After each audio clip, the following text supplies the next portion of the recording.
중졸이요? 정말 천박하고 무식하네요. 호텔 레스토랑에서 예비 며느리 어머니가 내뱉은 그 한마디에 나는 가슴이 무너져 내리는 걸 느꼈습니다.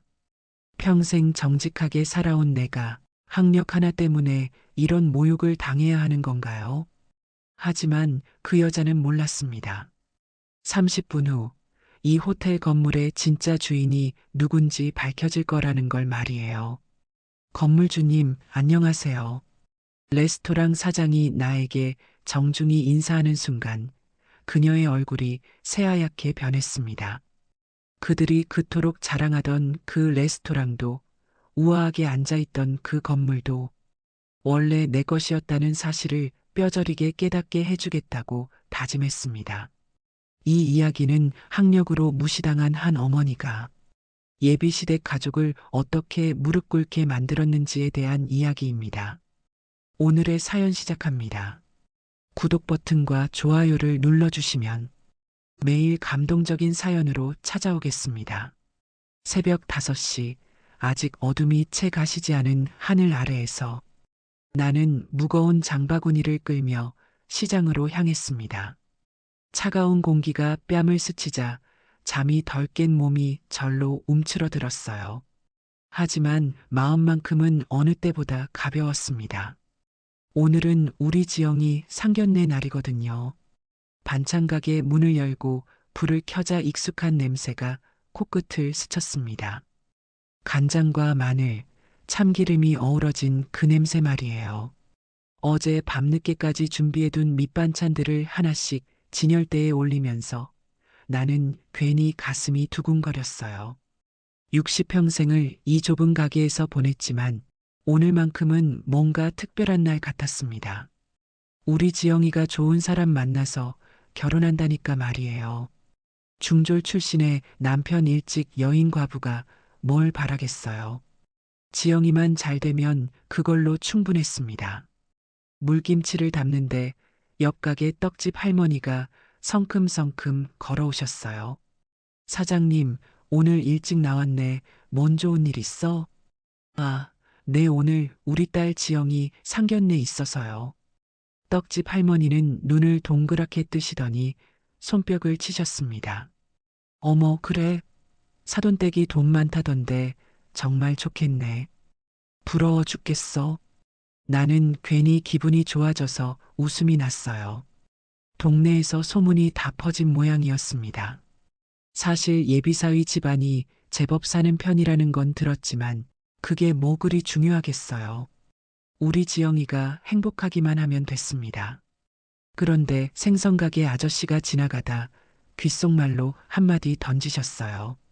돈 많다더니 어디서 번 돈인지 알 수가 없다는데 조심해야 하는 거 아냐? 순간 가슴이 덜컥 내려앉았습니다. 무슨 말씀이신지 물어보려다가 그냥 참았어요. 괜한 소문일 수도 있고 혹시 뭔가 있다 해도 오늘 만나보면 알 수 있을 테니까요. 아침 7시쯤 되자 단골 손님들이 하나둘 나타나기 시작했습니다. 김치찌개용 김치 한 포기, 콩나물 무침 한 접시, 시금치나물 조금씩 사가시면서들 안부를 물으셨어요. 사장님, 지영이 시집 보내는 게 어떤 기분이에요? 한 아주머니가 물어보시자 나는 솔직하게 대답했습니다. 기쁘면서도 서운하고 또 걱정도 되고 그래요. 우리 지영이가 워낙 순해서 시집가서 고생하지 않을까 싶어서요. 요즘 젊은 것들은 다 야가서 시어머니가 더 조심해야 한다던데.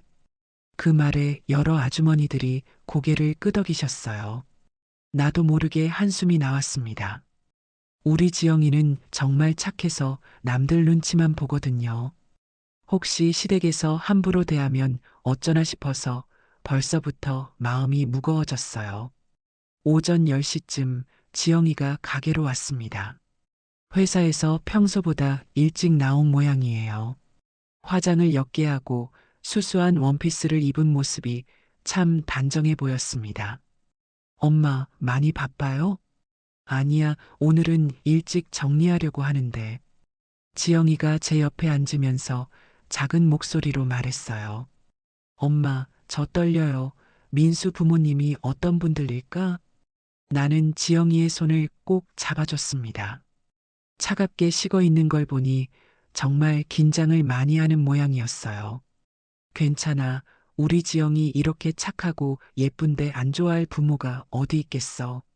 자신 있게 해. 민수가 진심이에요. 엄마 저한테 정말 잘해주거든요. 지영이의 얼굴에 스며든 미소를 보니 제 마음도 따뜻해졌습니다. 사랑하는 사람이 있다는 건 참 좋은 일이에요. 저도 젊었을 때 지영이 아버지와 연애할 때가 그랬거든요. 그런데 문득 생선가게 아저씨 말이 떠올랐습니다. 괜한 걱정일 수도 있지만 뭔가 마음 한 구석이 불안했어요. 하지만 지영이 앞에서는 내색하지 않았습니다. 오후 2시 가게 문을 닫고 집으로 돌아갔습니다. 지영이는 미리 가서 준비한다고 먼저 갔고 나는 혼자서 옷을 골라 입었어요. 평소 입던 편한 옷들만 있어서 뭘 입어야 할지 고민이 됐습니다. 결국 몇 년 전에 산 정장을 꺼내 입었어요. 거울을 보니 어색하긴 했지만 그래도 나름 괜찮아 보였습니다. 목걸이 하나 걸치고 손톱도 깔끔하게 정리했어요. 출발하기 전에 작은 제단 앞에 앉았습니다. 지영이 아버지 사진을 보면서 조용히 말했어요. 여보, 오늘 우리 지영이 상견례 가요. 하늘에서 지켜봐 주세요. 지영이가 좋은 사람 만나서 행복하게 살 수 있도록요. 마음이 차분해지는 걸 느꼈습니다. 남편이 살아있었다면 오늘 이 자리에서 얼마나 든든했을까요? 하지만 이제 와서 아쉬워해봐야 소용없는 일이에요. 택시를 타고 호텔로 가면서 창밖 풍경을 바라봤습니다. 높은 빌딩들과 넓은 도로, 평소 오갈 일 없는 강남 쪽 동네였어요.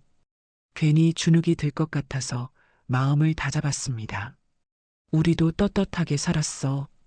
남한테 피해주지 않고 정직하게 벌어서 지영이 키웠잖아. 부끄러울 게 뭐가 있어. 그렇게 스스로를 달래면서도 가슴 한 구석에서는 자꾸 불안감이 올라왔습니다. 생선가게 아저씨 말이 자꾸 맴돌았거든요. 호텔 앞에서 내리니 지영이가 벌써 와서 기다리고 있었어요. 민수와 함께 서 있는 모습을 보니 정말 잘 어울렸습니다. 키도 비슷하고 둘 다 차분한 성격이라 그런지 편안해 보였어요. 엄마 오셨어요? 지영이가 반갑게 맞아주자 긴장이 조금 풀렸습니다. 민수도 정중하게 인사했어요. 어머님, 안녕하세요. 오늘 시간 내주셔서 감사합니다. 목소리도 차분하고 예의도 바른 것 같았습니다. 이런 아들을 둔 부모님이라면 나쁠 리 없겠다 싶었어요. 호텔 레스토랑으로 들어가면서 나는 지영이에게 작은 목소리로 물었습니다. 부모님은 언제 오시는데? 곧 오실 거예요. 먼저 자리에 앉아서 기다리자고 했어요. 넓고 고급스러운 레스토랑을 둘러보니 괜히 움츠러들었습니다. 테이블마다 놓인 꽃장식과 반짝이는 식기들, 정중하게 인사하는 웨이터들까지 모든 게 낯설었어요. 하지만 지영이의 환한 웃음을 보니 마음이 놓였습니다. 이 아이가 행복해하니까 그걸로 충분했어요. 오늘 하루만 잘 넘기면 되는 거였습니다. 그런데 왜 이렇게 마음이 불안할까요? 혹시 뭔가 잘못될 것 같은 예감이 자꾸 스며들었습니다. 뭔가 잘못될 것 같다는 예감이 들 때가 있습니다. 그런 날은 아침부터 가슴이 답답하고 자꾸 나쁜 생각만 들어요. 오늘이 바로 그런 날이었습니다. 레스토랑에서 기다리는 동안 나는 계속 손을 주물렀어요. 지영이는 옆에서 메뉴판을 보며 민수와 작은 소리로 이야기하고 있었지만 나는 도무지 집중이 안 됐습니다. 웨이터가 물을 따라주는 것도 은은한 클래식 음악이 흘러나오는 것도 모든 게 어색했어요. 고급스러운 인테리어를 둘러보니 괜히 주눅이 들었습니다. 천장까지 닿는 큰 창문, 반짝이는 크리스털 샹들리에, 하얀 테이블보 위에 정성스럽게 접힌 냅킨까지. 평생 와본 적 없는 곳이었어요. 우리 동네 중국집이나 분식집과는 차원이 다른 세계였습니다. 그때 레스토랑 입구 쪽에서 목소리가 들렸어요. 중년 여성의 또렷하면서도 단단한 목소리였습니다. 여기가 맞나요? 예약 시간보다 좀 늦었네. 돌아보니 정장을 입은 부부가 걸어오고 있었어요. 남자분은 키가 크고 점잖아 보이셨고, 여자분은 머리를 단정하게 말아 올리고 명품 핸드백을 들고 계셨습니다. 첫인상부터 범상치 않았어요. 걸음걸이부터가 자신감에 넘쳤거든요. 민수가 벌떡 일어나서 인사했습니다. 어머니, 아버지 오셨어요. 나와 지영이도 자리에서 일어났어요. 예비 시모가 우리를 훑어보는 시선이 느껴졌습니다. 마치 물건을 감정하듯 위아래로 훑어보시더라고요. 뭔가 품평하는 듯한 눈빛이었어요. 안녕하세요. 처음 뵙겠습니다. 나는 정중하게 허리를 굽혀 인사했지만 예비 시모의 반응은 차가웠어요. 짧게 고개만 끄덕이시더니 바로 자리에 앉으셨습니다. 악수라도 나눌 줄 알았는데 그런 것도 없었어요. 늦어서 죄송해요. 회사 일이 좀 있어서요. 예비 시아버지는 그래도 미안하다는 표현을 하셨지만 예비 시모는 아무 말 없이 메뉴판을 들여다보고 계셨어요. 눈길 한번 제대로 주지 않더라고요. 분위기가 어색해지자 민수가 어떻게든 대화를 이어가려고 했습니다. 어머니, 오늘 뭐 드시겠어요? 여기 스테이크가 유명해요. 그런데 예비 시모가 고개를 들더니 나를 보며 말했어요. 스테이크 드셔보셨어요? 여기는 레어로 구워주는데 처음 드시는 분들은 좀 부담스러워 하시거든요. 그 말투에서 뭔가 무시하는 뉘앙스가 느껴졌습니다. 마치 당신 같은 사람이 스테이크를 제대로 아느냐고 묻는 것 같았어요. 목소리 톤도 높은 곳에서 낮은 곳을 내려다보는 것 같았고요. 아, 네, 괜찮습니다. 나는 어색하게 대답했지만 사실 스테이크를 레어로 먹어본 적이 한 번도 없었어요. 시장에서 불고기용 고기나 사다가 집에서 구워 먹는 게 전부였거든요. 레어가 뭔지도 정확히 모르겠더라고요. 웨이터가 와인 리스트를 가져오자 예비 시모가 능숙하게 넘겨봤습니다. 마치 이런 곳이 익숙하다는 듯이 말이에요. 샤도네이 하나 주세요. 2019년산으로요. 이 정도면 적당할 것 같네요.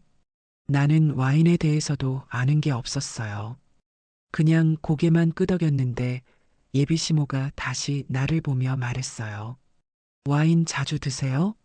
요즘은 집에서도 와인 마시는 분들이 많더라고요. 건강에도 좋다고 하고. 아니요, 잘 안 마셔요. 그러시겠어요. 뭐 취향이니까요. 저희는 거의 매주 마시는 편인데. 짧은 대화였지만 그 안에 담긴 의미를 눈치 못 챌 사람은 없었을 거예요. 나는 점점 위축되어 갔습니다. 뭘 말해도 역시 그럴 줄 알았다는 식으로 받아들이시는 것 같았어요. 음식을 주문하는 과정에서도 마찬가지였습니다. 예비 시모는 메뉴 하나하나에 대해 설명을 덧붙이며 자신의 취향을 과시했어요. 여기 랍스터 요리는 정말 맛있어요. 물론 신선도가 생명이죠. 저희는 자주 와서 아는데 매주 공수해 오거든요. 이 트러플 파스타도 괜찮아요. 트러플은 계절이 있어서 지금이 딱 제철이고요. 나는 그저 듣고만 있었어요. 뭘 말해도 어색할 것 같았거든요. 랍스터도 트러플도 이름만 들어봤지 먹어본 적이 없었으니까요. 지영이가 걱정스러운 눈빛으로 나를 바라보는 게 보였습니다. 음식이 나오기 전에 예비 시모가 예단 이야기를 꺼냈어요. 참, 예단 준비는 어떻게 하실 생각이세요? 요즘 젊은 분들은 다 백화점에서 하더라고요. 브랜드도 중요하고 무엇보다 체면이 서야 하니까요. 예단이요? 네. 예단은 한 번 하면 평생 가는 거니까 좋은 걸로 해야죠. 저희는 이미 몇 군데 알아봤는데 역시 백화점이 믿을만해요. 나는 입이 바짝 말랐습니다. 예단이 얼마나 비싼지는 대충 알고 있었지만 백화점에서 브랜드 제품을 사야 한다는 건 생각해 본 적이 없었어요.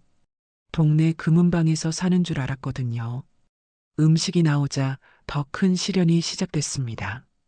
포크와 나이프가 여러 개씩 놓여 있는데 어떤 걸 써야 할지 모르겠더라고요.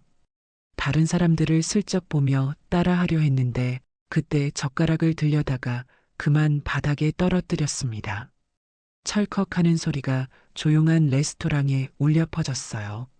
다른 테이블 사람들까지 이쪽을 쳐다봤습니다. 죄송합니다. 죄송합니다.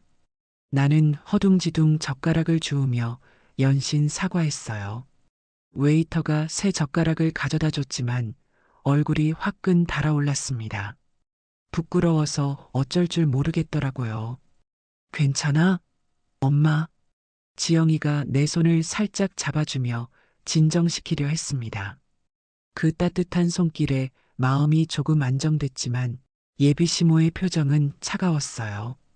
아무 말은 안 했지만 그 시선에서 역시라는 뜻이 읽혔습니다.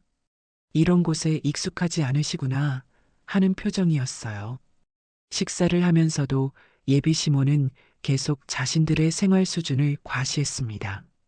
저희는 보통 이런 곳에서 식사해요. 집 근처에도 괜찮은 레스토랑이 몇 군데 있거든요. 분위기도 좋고 음식도 깔끔하고 회사 동료들이랑도 자주 모임 가져요. 다들 비슷한 수준이라 편하죠. 대화 주제도 통하고 하나하나가 나를 겨냥한 말은 아니었을지도 모르지만 들을 때마다 가슴이 답답했습니다. 우리는 다른 세계 사람이라는 걸 은근히 강조하는 것 같았어요. 당신들과는 격이 다르다는 뜻으로 들렸거든요.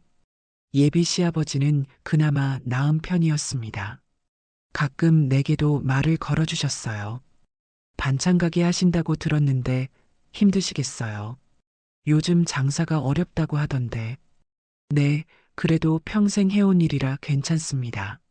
장사는 정말 어려워요. 요즘 경기도 안 좋고 임대료도 계속 오르고. 그 말에 나는 조금 위로가 됐어요. 적어도 무시하는 건 아니구나 싶었거든요. 사람 대 사람으로 이야기해 주시는 것 같았어요. 하지만 예비시모가 바로 끼어들었습니다. 요즘은 다들 온라인 쇼핑을 하니까 전통시장이 많이 어려워졌죠. 시대 변화를 따라가기가 쉽지 않을 거예요. 젊은 사람들은 이제 시장 잘 안 가잖아요. 겉으로는 걱정하는 듯한 말이었지만 속뜻은 달랐어요. 당신들은 낙후된 방식으로 살고 있다는 뜻으로 들렸습니다. 시대에 뒤떨어진 사람 취급하는 것 같았어요. 와인을 따르면서도 계속 그런 식이었습니다. 이 와인은 프랑스산인데 맛이 정말 깔끔해요. 처음 드시는 분들한테도 부담 없을 거예요. 나는 와인을 한 모금 마셨는데 신맛이 강해서 얼굴이 찌푸려졌어요. 그걸 본 예비시모가 말했습니다. 와인은 처음에 좀 어색할 수 있어요. 익숙해지면 괜찮아지는데 그 말투가 마치 어린아이한테 하는 것 같았어요. 나를 가르치려 드는 것 같아서 기분이 나빴습니다. 디저트 메뉴를 보면서도 마찬가지였어요. 티라미수 드셔보세요. 여기가 정말 유명해요. 저희는 이미 여러 번 먹어봐서 아는데 나는 더 이상 뭘 말해야 할지 몰랐어요. 입을 열 때마다 무시당하는 기분이었거든요. 그냥 조용히 식사나 마저 하고 싶었습니다. 지영이도 분위기를 눈치채고 있는 게 보였어요. 평소보다 말수가 적었고 자꾸 내 눈치를 봤습니다. 미안해하는 표정이었어요. 민수는 어떻게든 분위기를 풀어보려고 애쓰고 있었지만 역부족이었어요. 식사가 거의 끝나갈 무렵 예비시모가 결정타를 날렸습니다. 결혼 준비하면서 할 일이 참 많죠. 혼수 준비도 해야 하고 예식장도 예약해야 하고 요즘은 다 비싸서 부담이 만만치 않아요.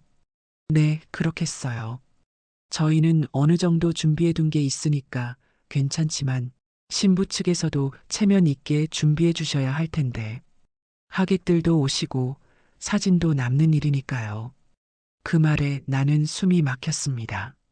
대놓고 우리 형편을 걱정한다는 식으로 말하고 있었어요. 마치 너희가 우리 수준에 맞출 수 있겠느냐고 묻는 것 같았습니다. 지영이가 작은 목소리로 말했어요. 저희도 최선을 다해서 준비할게요. 그 순간 내가 평생 모은 돈이 얼마나 되는지 지영이를 위해서라면 뭐든 할 수 있다는 걸 말해주고 싶었습니다. 하지만 그럴 수도 없었어요. 괜히 허풍 떨다가 더 큰 창피를 당할까 봐서요. 근데 어머님은 어디 학교 나오셨어요? 그 질문이 떨어지는 순간 나는 심장이 멎는 줄 알았습니다. 예비 시모의 눈빛에서 이미 답을 알고 있다는 듯한 기색이 보였어요. 마치 확인 사살을 하려는 것 같았습니다. 디저트가 나온 후 분위기가 조금 누그러지나 싶었는데 예비 시모가 갑자기 그 질문을 던진 거예요. 테이블 위에는 티라미수와 커피가 놓여 있었고 은은한 클래식 음악이 흘러나오고 있었는데 그 평화로운 순간이 한순간에 얼어붙었습니다. 나는 잠깐 망설였어요. 거짓말을 할 수도 없고 그렇다고 당당하게 말하기에는 마음이 무거웠거든요. 평생 이 질문을 받을 때마다 움츠러들었던 기억들이 한꺼번에 밀려왔습니다. 중졸이에요. 나는 가능한 한 담담하게 대답했습니다. 하지만 목소리가 살짝 떨리는 걸 느꼈어요. 예비 시모의 표정이 순간 굳어지더니 이내 비웃는 듯한 미소가 번졌습니다. 중졸이라니 예비 시모가 중얼거리듯 말했어요. 그리고는 찻잔을 내려놓으면서 고개를 저었습니다. 천박하다 우리 집안 체면에 안 맞네요. 그 말이 레스토랑 안에 울려 퍼졌습니다. 목소리가 크지 않았는데도 주변이 조용해서 다른 테이블 사람들까지 들었을 거예요. 나는 얼굴이 화끈 달아오르는 걸 느꼈습니다. 천박하다는 말이 가슴에 비수처럼 꽂혔어요. 평생 들어본 말 중에 가장 모욕적인 말이었습니다.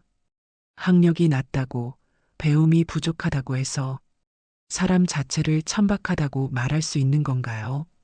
지영이가 얼굴을 고개를 숙이며 입술을 떨었어요. 눈가가 빨갛게 달아오르는 걸 보니 울먹이고 있는 게 분명했습니다. 내 지영이가 이런 모욕을 듣고 있다는 사실이 가슴을 찔렀어요. 어머니, 그런 말씀은. 민수가 조심스럽게 말을 꺼내려 했지만 예비 시모가 손을 저으며 말을 막았습니다. 아니야, 이건 중요한 문제야. 결혼은 집안과 집안이 만나는 일인데 이렇게 차이가 나면 어떻게 해? 예비 시아버지도 난처한 표정을 지으며 아무 말하지 않았어요. 말리지도 않고 그냥 지켜보고만 있었습니다. 그것도 배신감을 느끼게 했어요. 옆 테이블에서 사람들이 흘끗흘끗 이쪽을 보는 게 느껴졌습니다. 수군거리는 소리까지 들렸어요. 아마 우리가 무슨 이야기를 하는지 대충 눈치챘을 거예요. 요즘 같은 시대의 중졸이라니, 그것도 며느리 어머니가. 예비 시모가 계속 중얼거렸어요. 마치 혼잣말하는 것처럼 했지만 우리가 다 들으라고 하는 말이었습니다. 나는 주먹을 꽉 쥐었어요. 화가 치밀어 올랐지만 참아야 했습니다. 여기서 소리를 지르거나 화를 내면 정말 천박한 사람이 되는 거니까요. 하지만 참는 것도 한계가 있었어요. 우리 아들이 명문대 나온 건 아시죠? 대학원까지 나왔어요. 직장도 좋은 데 다니고. 민수가 당황한 표정으로 어머니를 말렸어요. 어머니, 그만하세요. 하지만 예비 시모는 멈추지 않았습니다. 교육이 사람을 만드는 거예요. 중졸 어머니 밑에서 자란 지영이가 우리 아들과 어울릴 수 있겠어요? 문화 수준이 다른데. 그 말에 지영이가 드디어 고개를 들었어요. 눈물이 글썽거리는 얼굴로 예비 시모를 바라봤습니다. 저희 엄마가 어떤 분인지도 모르시면서 그런 말씀하시면 안 돼요. 지영이의 목소리가 떨렸지만 분명했어요. 내 지영이가 나를 지키려고 나서는 모습을 보니 고마우면서도 마음이 아팠습니다. 어떤 분이든 교육받지 못한 건 사실이잖아. 그게 어디 가겠니? 예비 시모가 냉정하게 말했어요. 그 차가운 목소리에 나는 온몸이 얼어붙는 느낌이었습니다. 나는 교육을 못 받은 게 아니라 받을 기회가 없었던 거예요. 그 시절에는 여자아이들이 공부할 형편이 안 됐거든요. 가난해서 학교를 못 간 거지, 머리가 나빠서가 아니었습니다. 하지만 그런 말을 할 수는 없었어요. 변명하는 것처럼 들릴까 봐서요. 그냥 꾹 참고 견뎠습니다. 웨이터가 다가와서 괜찮은지 물어봤어요. 아마 분위기가 이상한 걸 눈치챈 모양이었습니다. 괜찮습니다. 예비 시아버지가 대답했지만 전혀 괜찮지 않은 상황이었어요. 그리고는 지영이를 보며 말했어요. 신중하게 생각해라. 결혼은 신중해야 하는 일이니까. 분위기 망치지 말고. 마치 우리가 결혼을 망칠 거라는 식으로 말하는 거였어요. 지영이의 얼굴이 창백해졌습니다. 민수도 어쩔 줄 모르는 표정이었어요. 어머니와 여자친구 사이에서 갈팡질팡하고 있었습니다. 어머니, 말씀이 너무 심하신 것 같아요. 민수가 말했습니다. 심해? 사실을 말한 건데 뭐가 심해? 예비 시모가 어깨를 으쓱하며 말했어요. 전혀 미안해하는 기색이 없었습니다. 나는 그 순간 일어서고 싶었어요. 이 자리를 박차고 나가서 다시는 이런 모욕을 당하지 않겠다고 선언하고 싶었습니다. 하지만 지영이 생각에 참았어요. 혹시 지영이의 행복을 내가 망치는 건 아닐까 해서요. 다른 테이블 손님들이 완전히 우리를 보고 있었어요. 수군거리는 소리가 더 커졌습니다. 마치 구경거리가 된 것 같아서 부끄러웠어요. 중졸이라는 게 이렇게 부끄러운 일인가요? 배우지 못한 게 이렇게 죄가 되는 건가요? 나는 평생 정직하게 살았고 남에게 피해를 준 적도 없는데 왜 이런 모욕을 당해야 하는 건지 이해할 수 없었어요. 지영이가 조용히 눈물을 닦았어요. 그 모습을 보니 가슴이 찢어지는 것 같았습니다. 내가 제대로 배우지 못했기 때문에 내 지영이까지 이런 대우를 받는 거구나 싶었어요. 그 말에 나는 정말 화가 머리끝까지 치밀었어요. 하지만 여전히 참았습니다. 여기서 폭발하면 정말 천박한 사람이 되는 거니까요. 레스토랑의 분위기가 완전히 얼어붙었어요. 다른 손님들도 불편해하는 게 보였습니다. 웨이터들도 멀리서 상황을 지켜보고 있었어요. 나는 그 순간 깨달았습니다. 이 사람들은 처음부터 우리를 무시할 생각이었구나. 오늘 만남은 그냥 확인하는 자리였을 뿐이었어요. 우리가 과연 자신들과 어울릴 수 있는 사람들인지 테스트하는 자리였던 거예요. 그리고 나는 그 테스트에서 떨어진 거였습니다. 중졸이라는 이유 하나만으로요. 지영이가 작은 목소리로 말했어요. 이제 가요, 엄마. 하지만 나는 아직 일어설 수 없었어요. 다리에 힘이 들어가지 않았거든요. 모욕감과 분노가 뒤섞여서 몸이 떨렸습니다. 예비 시모가 와인잔을 들며 마지막으로 던진 말이 가슴에 박혔어요. 교육의 차이는 메울 수 없어요. 태생적인 문제니까. 태생적인 문제라니. 내가 중졸인 게 태생적인 문제라고 하는 거였어요. 마치 태어날 때부터 잘못된 사람처럼 취급하는 거였습니다. 레스토랑은 여전히 조용했고 우리를 바라보는 시선들은 계속 따가웠습니다. 그때 레스토랑 입구 쪽에서 익숙한 목소리가 들려왔습니다. 나는 고개를 돌려봤어요. 그때 레스토랑 입구 쪽에서 익숙한 목소리가 들려왔습니다. 사장님 여기 계시네요. 레스토랑 사장이 환한 미소를 지으며 우리 테이블로 다가오고 있었어요. 사장의 시선이 예비시댁이 아니라 나를 향해 있었습니다. 순간 레스토랑 안이 조용해졌어요. 방금 전까지 나를 중졸, 천박하다며 모욕하던 예비 시모의 얼굴에 의문이 스쳤습니다. 사장이 정중하게 허리를 굽히며 나에게 다가왔어요. 아, 사장님 안녕하세요. 나는 자연스럽게 고개를 끄덕였습니다. 예비 시모가 갑자기 경직된 표정을 지었어요. 사장님이라는 호칭에 당황한 것 같았습니다. 예비 시아버지가 끼어들었어요. 실례지만 혹시 우리를 아시는 분인가요? 사장이 고개를 저으며 대답했습니다. 아니요, 저는 이분을 뵙는 거예요. 사장의 손가락이 나를 가리켰어요. 예비 시댁의 얼굴이 점점 더 굳어졌습니다. 죄송한데 지난주에 임대료건으로 연락드렸는데 연락이 안 되셔서요. 그 순간 예비 시모의 얼굴이 창백해지기 시작했어요. 임대료라는 단어가 무엇을 의미하는지 감을 잡은 것 같았습니다. 계약 갱신건도 있고 해서 걱정했었거든요. 사장이 계속 말하자 예비 시댁이 서로 눈빛을 교환했어요. 뭔가 심상치 않다는 걸 느낀 거였습니다. 아, 죄송해요. 제가 며칠 바빠서 전화를 못 받았나 봐요. 나는 자연스럽게 대답했어요. 하지만 예비 시모의 눈이 점점 커지는 게 보였습니다. 여러 사업하시느라 당연히 바쁘시죠. 건물도 관리하셔야 하고요. 사장이 웃으며 말했습니다. 바로 그 순간이었어요. 예비 시모가 젓가락을 떨어뜨렸습니다. 철컥하는 소리가 조용한 레스토랑에 울려 퍼졌어요. 건물주님이라는 말이 레스토랑 전체에 퍼져나갔습니다. 다른 테이블 사람들도 고개를 돌려 이쪽을 쳐다봤어요. 예비 시아버지가 침을 꿀꺽 삼키며 말했습니다. 잠깐 혹시 이 건물을. 네, 그럼 내일 사무실로 갈게요. 나는 짧게 대답했습니다. 참, 저희 매출도 많이 늘었어요. 사장이 고마워하며 말하는 동안 예비 시모는 완전히 얼어붙었어요. 입을 벌린 채 나를 쳐다보고 있었습니다. 사장님 덕분에 이렇게 좋은 자리에서 호텔을 경영할 수 있어서 감사해요. 호텔 사장의 말 한마디 한마디가 예비 시댁에게는 충격이었을 거예요.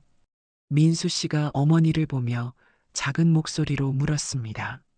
어머니 이게 무슨... 방금 전까지 천박하다고 무시했던 사람이 자신들이 앉아 있는 건물의 주인이었다니요. 오늘 가족 모임이신가요? 특별히 준비해드릴 게 있으면 말씀하세요. 사장이 친근하게 물어봤어요. 나는 고개를 저었습니다. 아니에요, 괜찮습니다.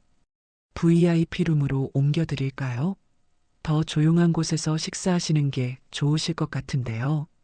사장의 제안에 예비 시댁의 얼굴이 더욱 창백해졌어요. 예비 시모가 떨리는 목소리로 물었습니다. 혹시 정말로 이 건물이... 네, 이 건물 전체가 여기 앉아 계신 사장님 거예요. 호텔 사장이 대신 대답해주자 예비 시모가 의자에 털썩 주저앉았어요. 그 순간 레스토랑 안의 분위기가 완전히 바뀌었습니다. 방금 전까지의 모욕과 무시가 한순간에 뒤바뀐 거였어요. 예비 시아버지가 식은땀을 흘리며 나를 바라봤습니다. 그의 눈에는 믿을 수 없다는 표정이 가득했어요. 30분 전만 해도 중졸이라고 무시했던 사람이 알고 보니 자신들보다 훨씬 큰 부자였다는 현실이 그들에게는 받아들이기 힘든 충격이었을 겁니다. 아니에요. 괜찮습니다. 잘 먹고 있어요. 그런데 옆 테이블에 앉아 있던 중년 여성이 갑자기 일어나더니 우리 쪽으로 다가왔어요. 얼굴에 화가 잔뜩 차 있었습니다. 어머, 당신들 여기 있었네요. 그 여성이 예비 시댁을 보며 말했어요. 목소리에 분노가 섞여 있었습니다. 누구세요? 예비 시아버지가 당황하며 물어봤어요. 누구긴요. 당신네 때문에 망한 박씨 부인이에요. 기억 안 나세요? 박씨 부인이라는 말에 예비 시댁 얼굴이 창백해졌어요. 뭔가 기억나는 표정이었습니다. 당신네 남의 돈 사채로 호의호식하다가 도박빚에 쫓긴 거 다 아는데 여기서 체면은 무슨 체면이야? 박 씨 부인의 목소리가 레스토랑 전체에 울려 퍼졌어요. 다른 손님들이 모두 이쪽을 쳐다봤습니다. 잠깐, 뭔 소리를. 예비 시모가 말을 막으려 했지만 박 씨 부인은 멈추지 않았어요. 우리 남편이 당신네 회사 다닐 때 투자한다고 돈 빌려주라고 해서 전 재산 넣었다가 하루아침에 날린 거 잊었어요? 그 돈으로 호화 생활하면서 말이에요. 나는 상황을 이해하기 시작했어요. 예비 시댁이 남의 돈으로 지금까지 살아왔다는 얘기였거든요. 당신네가 도박으로 회사 돈까지 날리고 야반도주했을 때 얼마나 많은 사람들이 피해봤는지 알아요? 박 씨 부인의 목소리가 점점 커졌어요. 레스토랑 안이 완전히 조용해졌습니다. 예비 시모가 일어나서 박 씨 부인을 말리려 했어요. 여기서 이런 얘기하지 마세요. 오해가 있는 것 같은데. 오해? 오해가 무슨 오해야? 당신네가 사기친 게 오해예요? 박 씨 부인이 소리쳤어요. 그 순간 레스토랑 안의 모든 시선이 우리 테이블로 몰렸습니다. 나는 충격에 빠져 있었어요. 방금 전까지 나를 천박하다고 모욕하던 사람들이 알고 보니 사기꾼이었다는 거였거든요. 며칠 전에 돌아왔다는 소문 들었는데 벌써 이런 곳에서 허세 부리고 있네요. 정말 뻔뻔하기도 하지. 박 씨 부인이 혀를 차며 말했어요. 예비 시아버지가 벌떡 일어나서 박 씨 부인에게 다가갔어요. 부인, 제발 조용히 해주세요. 우리도 힘든 상황이었어요. 힘든 상황? 남의 돈 먹고 도망간 게 힘든 상황이에요? 박 씨 부인의 목소리가 더욱 격해졌어요. 나는 지영이를 보았어요. 지영이도 충격받은 표정으로 민수를 바라보고 있었습니다. 민수는 고개를 숙인 채 아무 말도 하지 못했어요. 다른 테이블 손님들이 수군거리기 시작했어요. 저 사람들이 사기꾼이래. 아까 부자라고 했잖아. 그럼 저쪽이 진짜 돈 있는 거네. 중졸이라고 무시했는데 알고 보니 자기들이 가짜였네. 웅성거리는 소리가 점점 커졌어요. 예비 시모의 얼굴이 빨갛게 달아올랐습니다. 레스토랑 사장이 난처한 표정으로 다가왔어요. 손님들, 다른 분들께 피해가 되니까 조용히 해주세요. 그런데 박 씨 부인은 아직 할 말이 더 있는지 계속 말을 이어나갔어요. 이 사람들 3년 전에 갑자기 사라졌거든요. 회사 돈까지 가지고 말이에요. 그때 얼마나 많은 사람들이 망했는지 아세요? 예비 시댁이 완전히 궁지에 몰렸어요. 변명할 말도 없었고 도망갈 수도 없었습니다. 나는 그제야 모든 걸 이해했어요. 생선가게 아저씨가 했던 말, 어디서 번 돈인지 알 수가 없다는 말의 의미를 말이에요. 예비 시모가 떨리는 목소리로 말했어요. 그런 일은 잘못된 정보예요, 우리는. 잘못된 정보? 그럼 3년 동안 어디 숨어 있었어요? 왜 갑자기 나타났어요? 박 씨 부인이 따지듯 물었어요. 민수가 드디어 입을 열었어요. 아버지, 이게 정말 사실이에요? 하지만 예비 시아버지는 대답하지 못했습니다. 그 침묵 자체가 답이었어요. 나는 의자에서 일어났어요. 더 이상 이 자리에 있을 이유가 없다고 생각했거든요. 지영아, 일어나자. 지영이도 고개를 끄덕이며 일어났어요. 그런데 지영이의 표정이 평소와 달랐습니다. 차갑고 단호한 모습이었어요. 민수가 우리를 잡으려 했지만 지영이가 손을 뿌리쳤습니다. 잠깐만 지영아, 내가 다 설명할게. 민수가 애타게 말했지만 지영이는 고개를 저었어요. 그리고는 또렷한 목소리로 말했습니다. 저희 이 결혼 못하겠습니다. 레스토랑 안이 완전히 조용해졌어요. 지영이의 선언이 얼마나 단호했는지 모든 사람이 느꼈을 거예요. 지영아, 제발 우리 부모님이 잘못한 거지 나는. 민수가 절박하게 말했지만 지영이는 차갑게 웃었어요. 당신도 알았잖아. 우리 엄마를 무시하는 내내 가만히 있었으면서 지금 와서 모른 척 하는 거야? 그 말에 민수가 할 말을 잃었어요. 지영이가 예비 시모를 똑바로 보며 말했습니다. 어머님, 중졸이 천박하다고 하셨죠? 그런데 남의 돈 떼먹고 도망간 분이 무슨 자격으로 그런 말씀을 하신 거예요? 예비 시모의 얼굴이 새하얗게 질렸어요. 지영이의 목소리가 더욱 단단해졌습니다. 교육이 사람을 만든다고 하셨는데 그 교육받은 분들이 사기를 치고 도망가신 거네요. 우리 엄마는 중졸이어도 평생 정직하게 사셨어요. 박수 소리가 들렸어요. 다른 테이블 손님 중 한 분이 지영이의 말에 공감하며 박수를 치고 계셨습니다. 민수가 마지막으로 매달렸어요. 지영아, 나까지 버리는 거야? 지영이가 슬픈 미소를 지으며 대답했어요. 당신을 버리는 게 아니라 당신이 우리를 먼저 버렸잖아. 엄마가 모욕당할 때 한마디도 못하면서. 그리고는 나를 보며 말했습니다. 엄마 가요. 여기서 더 이상 시간 낭비할 필요 없어요. 지영이의 당당한 모습을 보니 가슴이 뿌듯했어요. 내 지영이가 이렇게 의젓하게 클 줄 몰랐습니다. 지영이의 목소리가 차갑게 들렸어요. 평소와는 완전히 다른 모습이었습니다. 예비 시모가 마지막으로 변명을 시도했어요. 오해예요. 우리는 정말. 하지만 아무도 듣지 않았어요. 이미 상황은 돌이킬 수 없는 지경에 이르렀거든요. 레스토랑 사장이 나에게 조심스럽게 말했어요. 사장님, 괜찮으세요? 뭔가 불편한 일이 있으셨나요? 괜찮습니다. 저희는 이만 일어나겠어요. 나는 정중하게 대답했어요. 그 순간 예비 시댁이 얼마나 당황했을지 상상이 됐습니다. 박 씨 부인이 마지막으로 한마디 더 했어요. 정직하게 사는 분들을 무시하지 마세요. 당신들 같은 사람들이 뭘 가르치려고 해요. 그 말이 방금 전 예비 시모가 나에게 했던 말들을 그대로 되돌려주는 것 같았어요. 우리가 일어서자 다른 손님들도 웅성거렸어요. 중졸이라고 무시했는데 알고 보니 저쪽이 건물주네. 돈 있는 척 하더니 사기꾼이었어. 진짜 부자는 조용하다더니 맞는 말이네. 예비 시댁의 얼굴이 점점 더 창백해졌어요.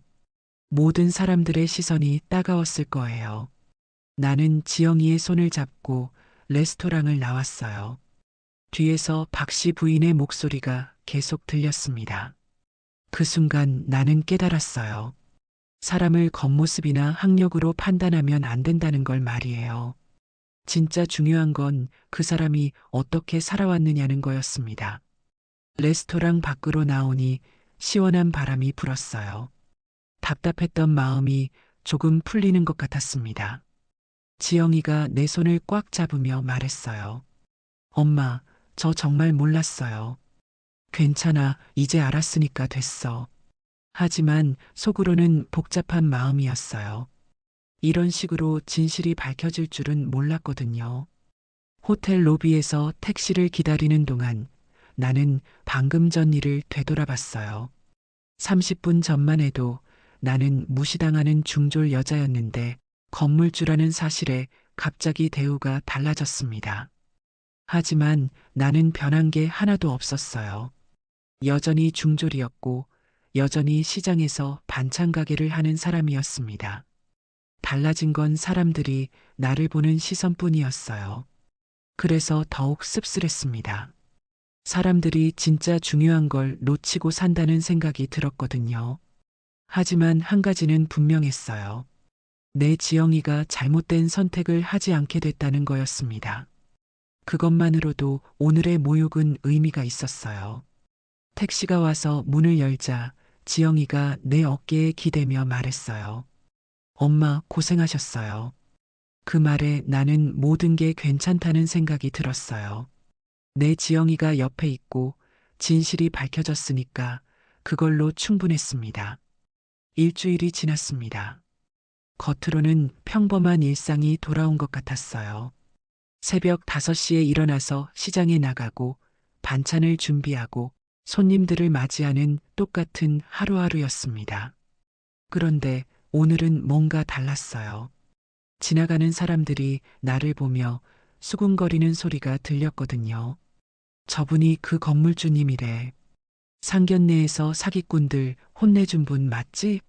나는 어색한 미소를 지으며 발걸음을 빨리 했어요.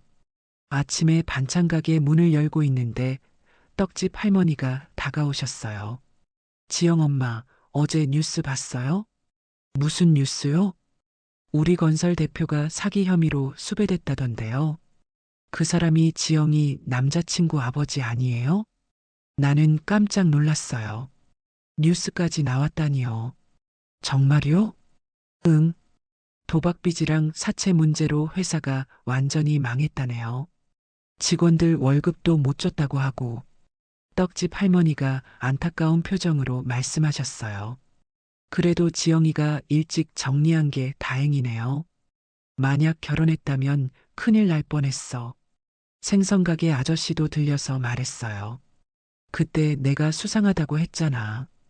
돈 많다더니 어디서 번 돈인지 알 수가 없다고 했는데 아저씨의 말이 맞았던 거였어요. 처음부터 뭔가 이상하다고 느끼셨던 거죠. 오전 10시쯤 단골 아주머니들이 하나둘 와서 이야기를 나눴어요. 사장님, 그 집안이 정말 사기꾼이었어요? 네, 그런 것 같아요. 어머, 그럼 지영이가 얼마나 다행이에요. 그런 집안이랑 혼인했으면 평생 고생했을 텐데. 한 아주머니가 고개를 끄덕이며 말했어요. 사람은 정직하게 벌어야지 사채로는 못 버텨요. 빌린 돈은 언젠가 갚아야 하는 거거든요. 또 다른 아주머니가 덧붙였어요. 그래서 옛날부터 빚은 죄라고 했나 봐요. 남의 돈으로 살면 결국 망하게 되어 있어. 나는 묵묵히 들으면서 무생채를 묻혔어요. 배추를 자르고 양념을 넣고 조물조물 버무리는 일이 마음을 차분하게 해줬습니다. 점심때쯤 다른 얘기들이 들려오기 시작했어요. 사채업자들이 그 집 앞에서 고성을 지르고 경찰까지 찾아오고 다른 빚쟁이들이 집 앞에서 진을 치고 있다나 봐요. 집에 있던 비싼 가구들도 다 압류당했대요. 나는 씁쓸한 마음이 들었어요. 일주일 전만 해도 나를 천박하다고 무시하던 사람들이 이제 이런 처지에 놓였다니요. 하지만 동정심이 들지는 않았어요. 자업자득이라는 생각이 더 컸거든요. 오후에 지영이가 가게로 왔어요. 표정이 조금 복잡해 보였습니다. 엄마, 민수 씨한테서 연락 왔어요. 뭐라고 하던데? 가족들이 다 뿔뿔이 흩어졌대요. 아버지는 갑자기 없어져서 고있고 어머니는 친정으로 피했다고 하고 딸의 목소리가 조금 가라앉았어요. 미안하다고 하면서 다시 만나자고 하던데요. 나는 딸의 얼굴을 들여다봤어요. 너는 어떻게 생각해? 글쎄요, 미안하다고 해서 다 해결되는 건 아니잖아요. 그때 엄마 모욕당할 때 왜 가만히 있었는지 이해가 안 가요. 딸의 대답에 나는 안심이 됐어요. 확실히 정리가 된 모양이었습니다. 저녁 무렵 마지막 손님을 보내고 가게 정리를 하는데 한 아주머니가 들어오셨어요. 혹시 기억하세요? 저는 박영희예요. 지난번 레스토랑에서 옆에서 그 사람들 행실을 폭로한 사람이에요. 아, 그때 그분이셨군요. 박 씨 부인이 의자에 앉으시며 한숨을 쉬셨어요. 뉴스 봤어요? 결국 망했더라고요. 네, 들었어요. 저희 같은 피해자가 한두 명이 아니에요. 그 사람들 때문에 망한 집이 얼마나 많은지 몰라요. 박 씨 부인의 목소리에 분노가 섞여 있었어요. 그래도 이제 법의 심판을 받게 됐으니까 다행이죠. 다행이긴 한데 우리가 잃은 돈은 돌아오지 않잖아요. 그때 사장님이 당당하게 말씀하시는 거 보고 정말 속이 시원했어요. 사람은 정직하게 살아야 한다고 하셨잖아요. 저도 그냥 당연한 말을 했을 뿐이에요. 당연한 말이 제일 어려운 말이에요. 요즘 세상에는 그런 말하는 사람이 별로 없거든요.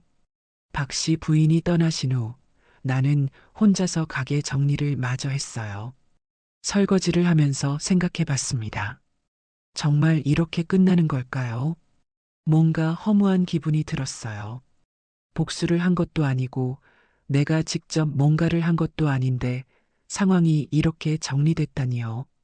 하지만 생각해 보니 이게 맞는 것 같기도 했어요. 거짓은 언젠가 드러나게 되어 있고 빌린 돈은 결국 갚아야 하는 거니까요. 집으로 돌아가는 길에 동네 편의점 앞을 지나는데 뉴스가 나오고 있었어요. 우리건설 대표 긴급수배, 사채업계 연루 의혹. 뉴스 화면에 예비 시아버지의 가려진 얼굴이 나왔어요. 며칠 만에 많이 초라해진 모습이었습니다. 나는 잠깐 멈춰서서 뉴스를 봤어요. 기자가 말하는 내용에 따르면 피해 규모가 상당히 크다고 했습니다. 집에 도착해서 딸과 함께 저녁을 먹으면서 이야기를 나눴어요. 엄마, 이상해요. 복수를 한 것도 아닌데 왜 이렇게 속이 시원할까요? 지영의 질문에 나는 잠깐 생각해 봤어요. 아마 진실이 밝혀져서 그런 것 같아. 거짓으로 포장된 게 다 벗겨지니까 속이 시원한 거지. 사람들은 거짓말로는 오래 살 수 없어. 언젠가는 다 드러나게 되어 있어. 저녁 식사를 마치고 설거지를 하는데 지영이가 뒤에서 말했어요. 엄마, 저 궁금한 게 있어요. 엄마가 어떻게 건물주가 되셨는지 정말 궁금해. 나는 설거지하던 손을 멈추고 지영이를 돌아봤어요. 그동안 자세히 얘기해 준 적이 없었구나 싶었습니다. 그럼 앉아 엄마가 얘기해 줄게. 우리는 거실 소파에 나란히 앉았어요. 지영이가 기대하는 눈빛으로 나를 바라봤습니다. 지영아, 내 아버지가 돌아가셨을 때 너는 겨우 2살이었어. 그때 엄마가 얼마나 막막했는지 몰라. 하루아침에 하늘이 무너진 것 같았지. 지영이가 조용히 고개를 끄덕였어요. 장례를 치르고 나니 빚만 3천만 원이 남았어. 아버지가 아플 때 병원비로 다 나간 거야. 그때 엄마 통장에는 고작 50만 원이 들어 있었어. 나는 그때를 떠올리며 한숨을 쉬었어요. 첫 달에는 정말 굶었어. 너는 분유도 제대로 못 먹였고 기저귀도 없어서 헌천으로 만들어서 빨아가며 썼지. 전기요금을 못 내서 촛불 켜놓고 지낸 적도 있어. 반찬 가게를 시작한 건 정말 절박해서였어. 다른 일은 너를 맡길 데가 없었거든. 가게 구석에 이불 깔아놓고 너를 재워두고 일했지. 지영이의 눈가가 촉촉해졌어요. 첫 해에는 하루 매출이 2만 원도 안 됐어. 재료비 빼면 남는 게 없었지. 그래도 포기할 수 없었어. 너를 키워야 했으니까. 겨울이 제일 힘들었어. 난방비를 아끼려고 두꺼운 옷을 입고 자도 너는 감기에 자주 걸렸는데 병원비가 없어서 약국에서 시럽만 사다 먹일 수밖에 없었어. 나는 지영이의 손을 잡았어요. 3년째 되던 해 엄마가 과로로 쓰러진 적이 있어. 새벽 3시에 일어나서 밤 10시에 자는 생활을 계속하다 보니 몸이 견딜 수가 없었지. 그때 너가 5살이었는데 엄마가 누워 있으니까 고사리 손으로 라면을 끓여왔어. 물이 다 넘쳐서 난장판이 됐지만 그때 엄마가 울면서 먹은 기억이 나. 지영이도 눈물을 훔쳤어요. 5년째부터 조금씩 단골 손님이 생기기 시작했어. 그때도 하루 15시간씩 일했지. 아침 5시에 일어나서 시장에 가고 밤 10시에 정리하고 집에 왔어. 손님들이 맛있다고 한마디 할 때마다 힘이 났어. 그래서 더 정성을 들였지. 남들보다 30분 일찍 문을 열고 30분 늦게 닫았어. 그렇게 10년을 버텼더니 조금씩 돈이 모이기 시작했어. 하지만 엄마는 한 푼도 함부로 쓰지 않았어. 옷은 몇 년씩 똑같은 걸 입었고 신발도 바닥이 뚫려도 계속 신었지. 지영이가 고개를 숙였어요. 아마 그때를 기억하는 것 같았습니다. 15년째 되던 해 시장 근처 낡은 건물이 매물로 나왔어. 모든 사람이 투자 가치가 없다고 했지. 40년 된 건물에 화장실도 재래식이었거든. 하지만 엄마는 달랐어. 위치를 봤지.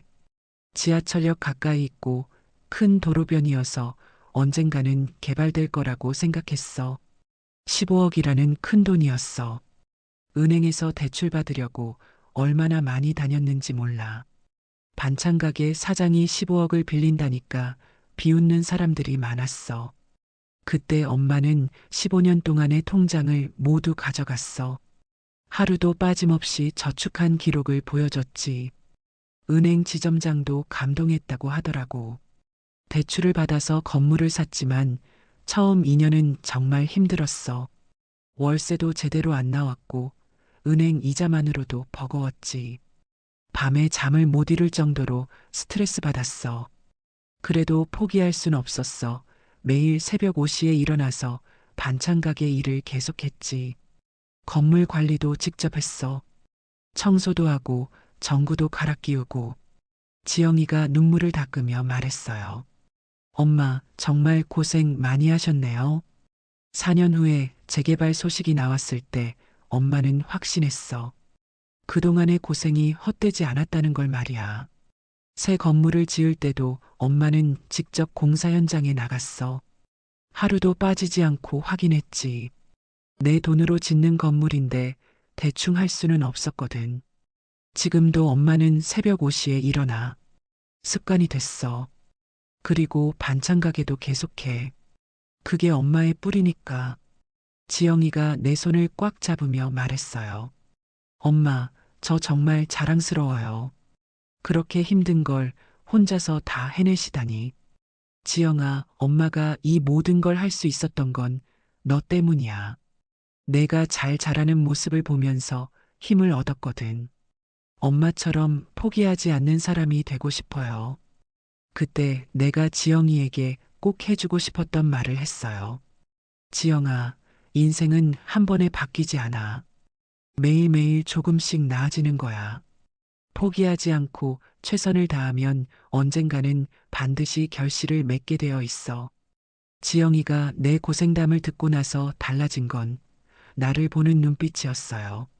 존경과 자부심이 가득한 그 눈빛을 보니 그동안의 모든 고생이 의미가 있었다는 생각이 들었습니다. 지영아, 성공의 비결은 특별한 게 아니야. 매일매일 최선을 다하고 기회가 왔을 때 놓치지 않는 거야.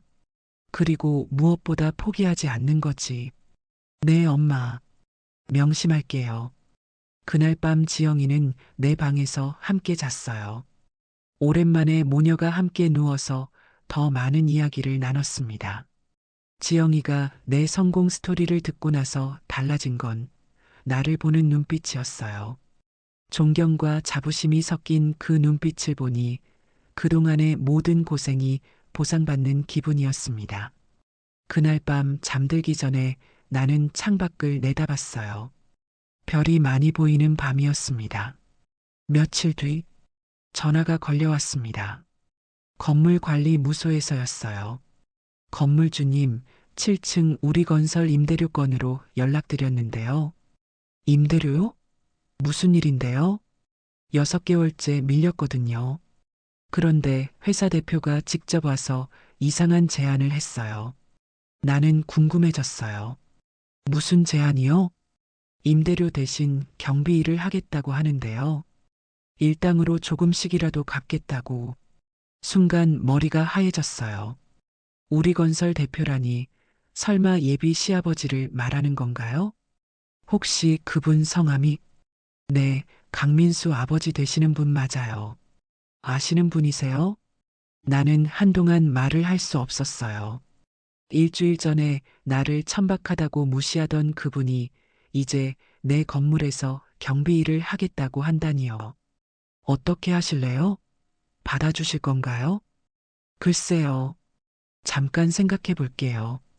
전화를 끊고 나서 나는 한참을 멍하니 앉아 있었어요. 이게 정말 현실인가 싶었거든요. 전화를 끊고 나서 나는 관리소장을 만나 자세한 사정을 물어봤습니다. 그분이 어떻게 이렇게 됐는지 좀 알려주세요. 관리소장이 한숨을 쉬며 설명해 줬어요.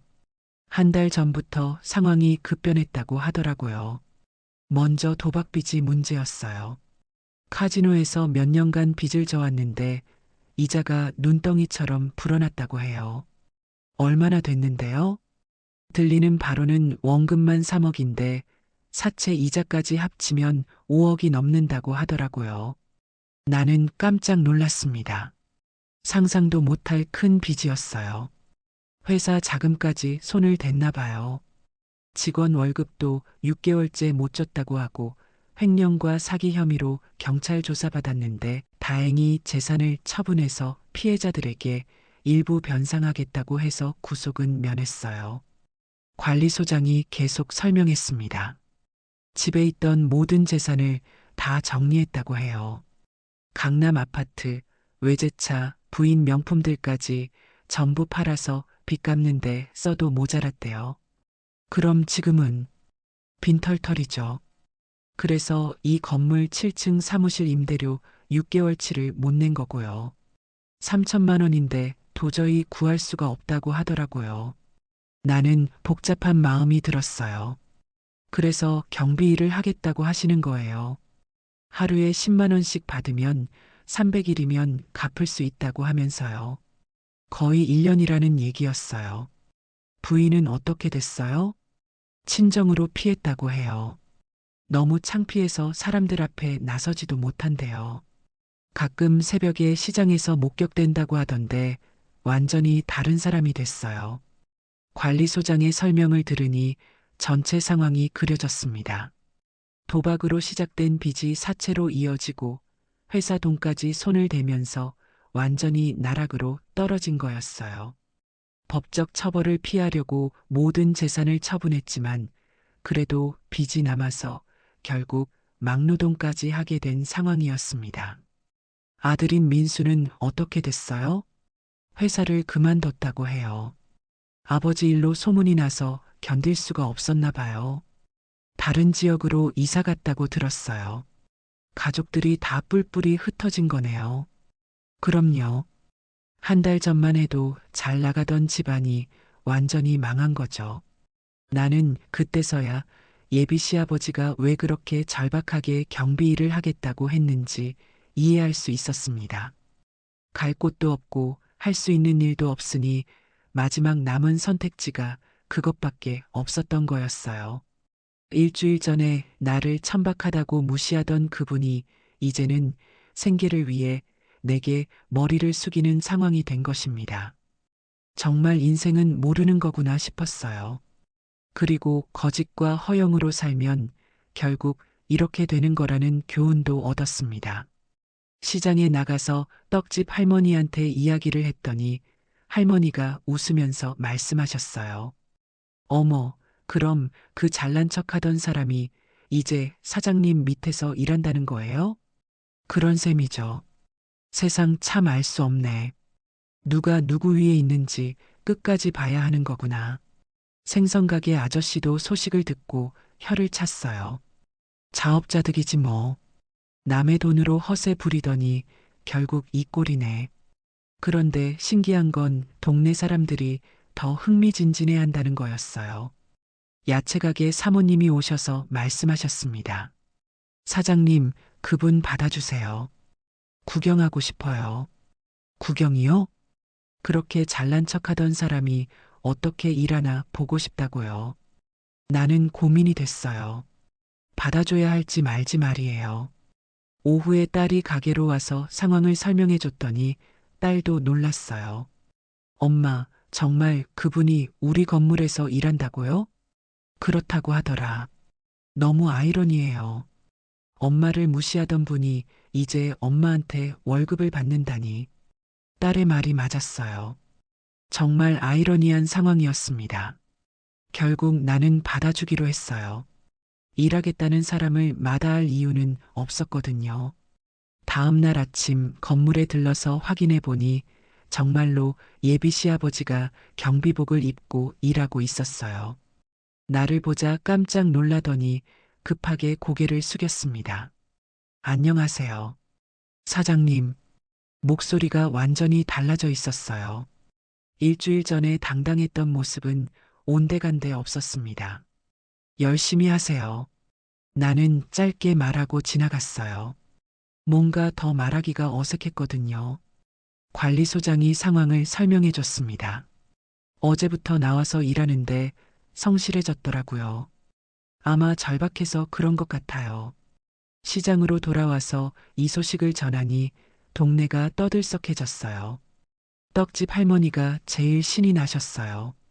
어머, 정말 받아주셨어요? 그럼 이제 매일 볼 수 있겠네요. 옆가게 아주머니도 킬킬 웃으셨어요. 그분이 경비복 입고 청소하는 거 보면 얼마나 재미있을까요? 나는 복잡한 마음이었어요. 한편으로는 통쾌했지만 다른 한편으로는 씁쓸했거든요. 오후에 더 재미있는 일이 벌어졌어요. 김치가게 아주머니가 웃으면서 와서 말씀하셨거든요. 사장님, 그분 부인도 봤어요. 어디서요? 시장에서요. 큰 장바구니 들고 와서 가격 흥정하고 있더라고요. 예전에는 백화점에서만 쇼핑하던 분이 이제 시장까지 오게 됐다는 얘기였어요. 그런데 보는 게 참 가관이에요. 배추 한 포기 사면서도 깎아달라고 하고 무 하나 고르는데 30분이나 걸리고 사모님들이 웃으면서 그 모습을 지켜봤다고 했어요. 저희가 여기 시장이지 백화점 아니에요라고 했더니 얼굴이 빨개지면서 그냥 갔어요. 예비 시아버지도 건물 청소를 하다가 시장 상인들과 마주친 쳐서 생선가게 아저씨가 지나가다가 보고 말했다고 해요. 이분 지난번에 레스토랑에서 본 분 아니에요? 경비원 하세요? 예비 시아버지가 얼굴이 새빨개져서 아무 대답도 못했다고 하더라고요. 야채가게 사모님도 한마디 거들었어요. 그때 우리를 무시하시더니 이제 같은 건물에서 일하시네요. 예비 시댁이었던 그 집은 상인들의 시선이 따가웠을 거예요. 아마 자존심이 상해도 돈을 벌어야 하니까 참는 것 같아요. 그 말을 들으니 조금 안 됐다는 생각도 들었어요.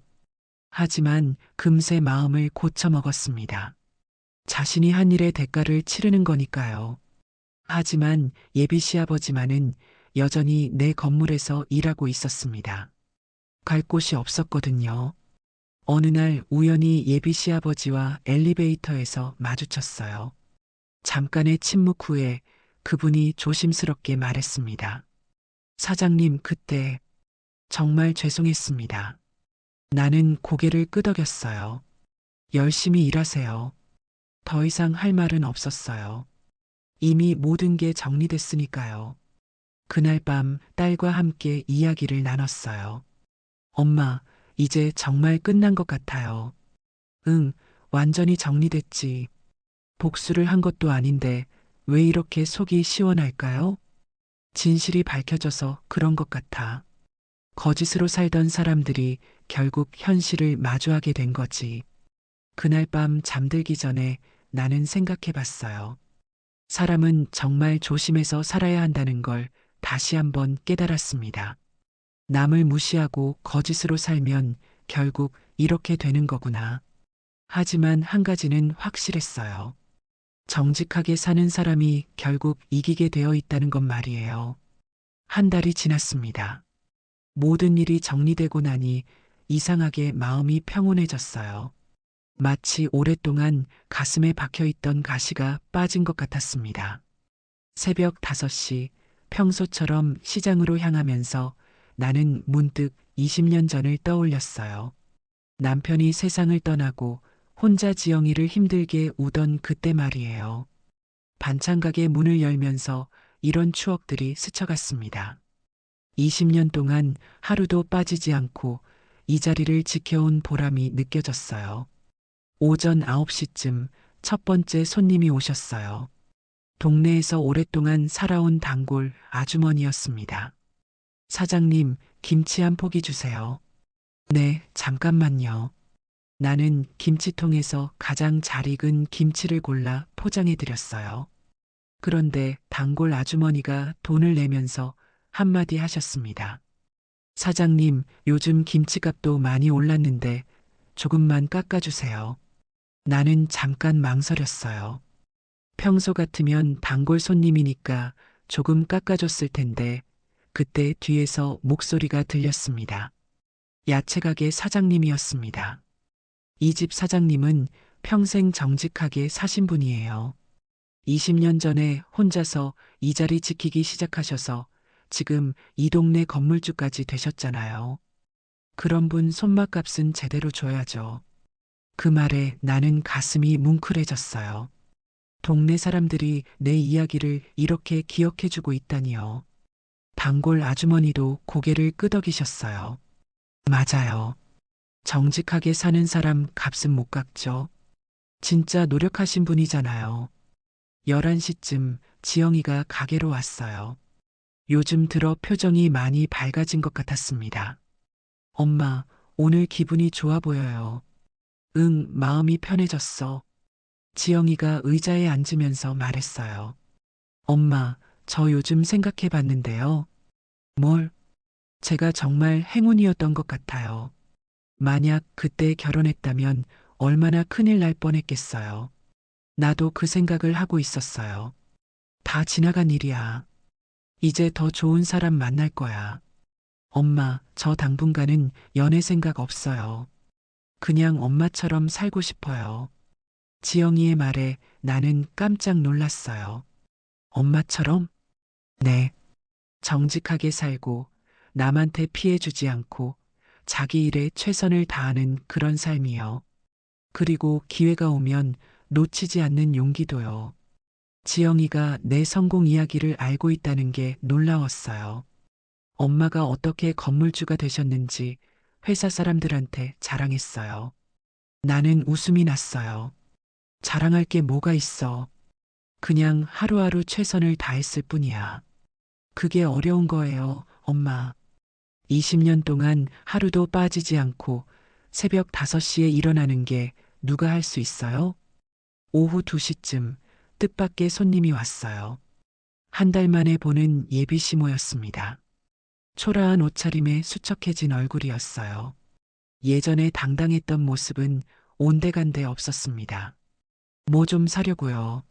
목소리도 작고 기가 죽어 있었어요. 뭘 드릴까요? 김치 좀 주세요. 제일 싼 걸로요.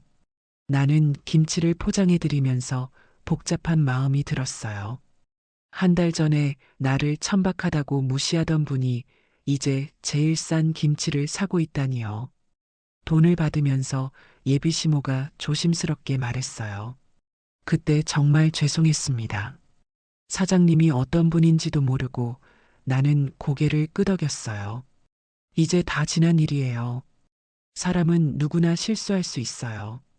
더 이상 할 말은 없었어요.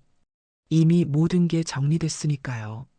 저녁 무렵 지영이와 함께 가게 정리를 했어요. 엄마, 제가 하나 깨달은 게 있어요. 뭔데? 사는 게 배움이구나 하는 거예요. 학교에서 배우는 것보다 인생에서 배우는 게 더 중요한 것 같아요. 나는 지영이를 보며 미소를 지었어요. 맞아, 사는 게 배움이야. 그리고 기회를 놓치지 않는 것도 배움이고, 포기하지 않는 게 제일 중요한 거네요. 집으로 돌아가는 길, 우리는 내가 소유한 건물 앞을 지나갔어요. 새로 생긴 간판들과 불빛들이 반짝이고 있었습니다. 지영이가 건물을 올려다보며 말했어요. 엄마가 정말 대단해요. 아무것도 없던 상태에서 이 모든 걸 일구어내시다니. 대단한 게 아니야. 그냥 하루하루 성실하게 살았을 뿐이야. 그때 멀리서 익숙한 모습이 보였어요. 예비 시아버지와 예비 시모였습니다. 두 사람은 고개를 숙인 채 조용히 걸어가고 있었어요. 한 달 전에 당당했던 모습과는 완전히 달랐습니다. 하지만 나는 그들을 보며 화가 나지 않았어요. 오히려 안 됐다는 생각이 들었습니다. 지영이가 내 팔짱을 끼며 말했어요. 엄마, 우리는 당당하게 살아요. 정직하게 벌어서 떳떳하게 살아요. 응, 그래야지. 우리는 계속 걸었어요.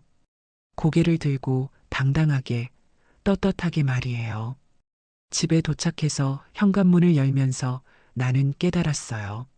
진짜 성공은 남보다 앞서는 게 아니라 자기 자리에서 최선을 다하는 거라는 걸 말이에요.